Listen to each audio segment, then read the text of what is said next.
Documents ప్రకారం ఏ యూనివర్సిటీకి eligible అవుతాడు స్టూడెంట్, ఏ కోర్స్కి ఎలిజిబుల్ అవుతాడు అనేది ఇస్తాం. సమ్ టైమ్స్ స్టూడెంట్స్ అంటారు, నేను కోర్సు చేంజ్ అవ్వాలనుకుంటున్నాను, నాది కంప్లీట్గా సివిల్ ఇంజనీరింగ్, బట్ దానిపైన నాకు ఇప్పుడు అంత ఇంట్రెస్ట్ లేదు, నేను ఇప్పుడు ఐటీ సైడ్ వెళ్ళాలనుకుంటున్నాను, డేటా సైన్స్ కోర్స్ తీసుకోవాలనుకున్నా అంటే డెఫినెట్గా హ్యాపీగా తీసుకోవచ్చు. అలాంటి యూనివర్సిటీస్ కూడా ఉన్నాయి. So coming to the condition, unconditional condition వస్తే మాత్రం ఎస్ఓపి కావాలా, లేకపోతే మీ డాక్యుమెంట్స్ క్లియర్ లేకపోయినా కానీ ఎలాంటిది ఉన్నా కానీ మనం కండిషన్స్ అన్నది సబ్మిట్ చేయాలి.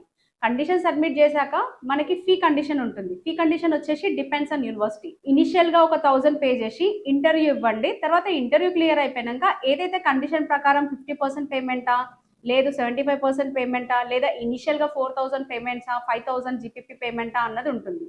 సో వన్స్ మనం 1000 pounds పే చేసి ఇంటర్వ్యూ క్లియర్ అయ్యి ఆ యూనివర్సిటీ రిక్వైర్మెంట్స్ ప్రకారం కొన్ని యూనివర్సిటీస్ 4000 జీపీపీ అడుగుతుంది, కొన్ని యూనివర్సిటీ డిపాజిట్ అడుగుతుంది, కొన్ని యూనివర్సిటీ 70% ఆఫ్ డిపాజిట్ అడుగుతుంది. మనం డిపాజిట్ చేశాక financial documents. So financial documents savings లో కానీ చూపించచ్చు, ఎఫ్డీలో కానీ చూపించచ్చు, లేదు అనుకుంటే లోన్ లో కానీ చూపించచ్చు. ఇఫ్ ఇన్ కేస్ మీరు సేవింగ్స్ లో చూపించారనుకోండి, సేవింగ్స్ అయితే ఆ సోర్స్ ఆఫ్ ఫండ్స్ ఎలా వచ్చిందన్నది కూడా సమ్ టైమ్స్ అడుగుతారు. సో సేవింగ్స్ అయితే 28 days ఓల్డ్ ఫండ్స్ ఉండాలి, ఎఫ్డి అనుకోండి 28 days ఓల్డ్ ఫండ్స్ ఉండాలి, లోన్ అనుకోండి అవసరం లేదు, మీరు డైరెక్ట్ గా లోన్ లెటర్ పెట్టేయచ్చు.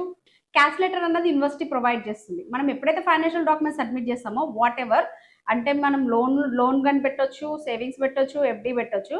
అంటే మనం ఏదైతే ఫైనాన్షియల్ లెటర్స్ పెడతామో లైక్ సేవింగ్స్ కానీ, ఎఫ్డి కానీ, లోన్ లెటర్ కానీ, దాంతో పాటు మనం మెడికల్ అన్నది కూడా ప్రొవైడ్ చేయాలి. మెడికల్స్ అన్నది పెద్ద ఏం లేదు, టీబీ టెస్ట్ ఒకటి ప్రొవైడ్ చేస్తే సరిపోతుంది. అది యూనివర్సిటీ అడుగుతుంది అండ్ వీసా అప్పుడు కూడా అడుగుతారు వాళ్ళు. కంపల్సరీ వీసా డ్రాపింగ్ అప్పుడు కూడా టీబీ టెస్ట్ అనేది ప్రొవైడ్ చేయాలి. మనకి యూనివర్సిటీ నుండి క్యాష్ లెటర్ వస్తుంది. క్యాష్ లెటర్ వచ్చింది అనుకోండి, వీసా డ్రాపింగ్ ఉంటుంది. వీసా డ్రాపింగ్ ఎలా ఉంటుంది అంటే మనం ఆన్లైన్లో అప్లికేషన్ డ్రాప్ చేసి దానికి పేమెంట్ చేస్తాం. సో దీని పేమెంట్ వచ్చేసి నార్మల్గా ఎంత ఉంటుంది అంటే మనకి 3 types ఉంటుంది. Standard visa, priority visa, super priority visa.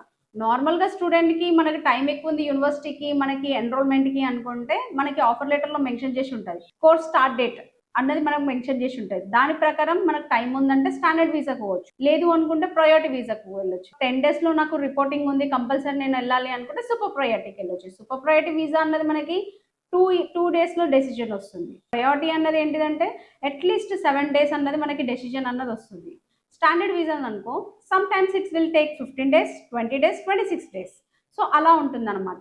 మనం వన్స్ డ్రాప్ చేసినాక అప్లికేషన్ అన్ని ఎడ్యుకేషనల్ డాక్యుమెంట్స్తో పాటు cash letter, TB test, financial documents ఇవన్నీ తీసుకెళ్ళి మనము నియర్ బై మీకు వీసా సెంటర్ ఎక్కడ ఉంటుందో, నేను వచ్చేసి హైదరాబాద్లో ఉంటా, హైదరాబాద్లో ఉన్న స్టూడెంట్స్కి ఎలా ఉంటుందంటే సో పంజాగుట్ట దగ్గర మనకి